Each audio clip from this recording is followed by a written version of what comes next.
Donc aujourd'hui, 70 personnes sont arrivées. Elles vont être réparties sur le CHT, bien évidemment, sur le CHN également, mais aussi sur l'Hospital.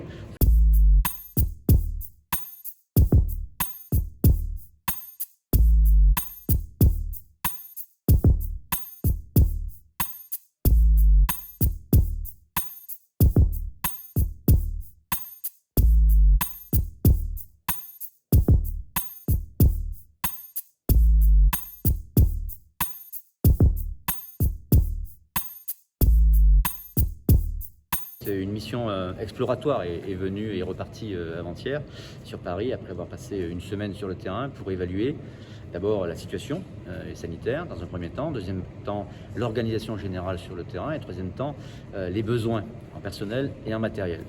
Force est de constater que l'organisation sur le terrain était plutôt jugée très bonne, pour autant avec un déficit de personnel et un déficit de matériel, mais qui était beaucoup moins conséquent qu'on aurait pu l'imaginer. 77 tonnes de matériel sont déjà arrivées sur le territoire et il manquait de renforcer les équipes pour pouvoir les relever parce qu'en fait il s'agit d'une crise qui va durer. Donc aujourd'hui 70 personnes sont arrivées. En fin de semaine il y aura une deuxième vague de renforts qui arrivera à peu près une centaine, 114 personnels qui arriveront en complément pour à nouveau renforcer les équipes et assurer un dispositif pérenne de prise en charge à la fois des malades, mais aussi permettre à celles et ceux qui d'habitude interviennent sur des opérations de droit commun puissent intervenir parce qu'il ne faut pas arrêter d'opérer et de soigner celles et ceux qui ont des maladies parce qu'on risquerait évidemment d'avoir à la fois des morts à cause du Covid, mais aussi des morts parce qu'ils ont des pathologies qui ne peuvent pas être prises en charge. J'ai donné de mon temps sur la Guadeloupe, sur la Martinique, sur la métropole. Donc voilà, maintenant il y a des besoins ici, donc je donne de mon temps ici.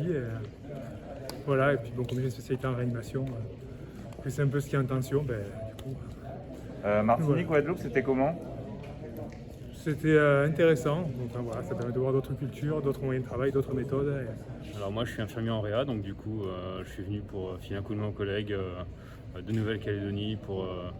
On connaît toute la problématique du Covid, on l'a vu en métropole, et mes collègues l'ont vécu en Martinique et Guadeloupe, donc du coup on va partager notre expérience et partager la leur pour faire au mieux pour les patients d'ici.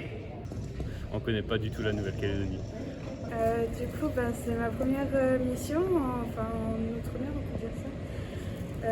Je suis aide-soignante et on vient ici pour aider pour le renfort à cause du Covid. Du coup, à voir comment ça se passe. On est content de venir en renfort parce que franchement on a connu ça et vraiment il faut du renfort, il faut de la main d'œuvre, il faut de l'aide parce que tout seul c'est compliqué.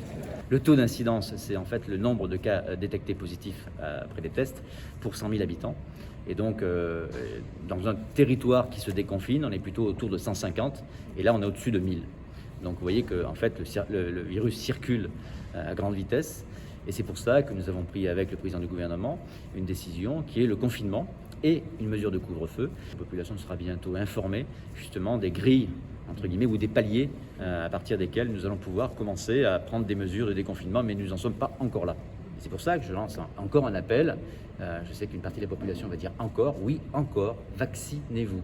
Parce que le territoire ne s'en sortira que si nous sommes vaccinés. Et donc aujourd'hui, nous assistons malheureusement depuis 2 jours à une légère baisse du nombre de volontaires pour la vaccination, après un très beau pic. Sinon, nous ne sortirons pas de cette crise avant 2022. Il faut que les gens se le disent, c'est que s'ils ne se vaccinent pas, nous ne pourrons pas déconfiner autant que en tout cas aussi vite que nous le voudrions, et nous serons obligés de maintenir des dispositifs qui seront contraignants pour l'ensemble de la population.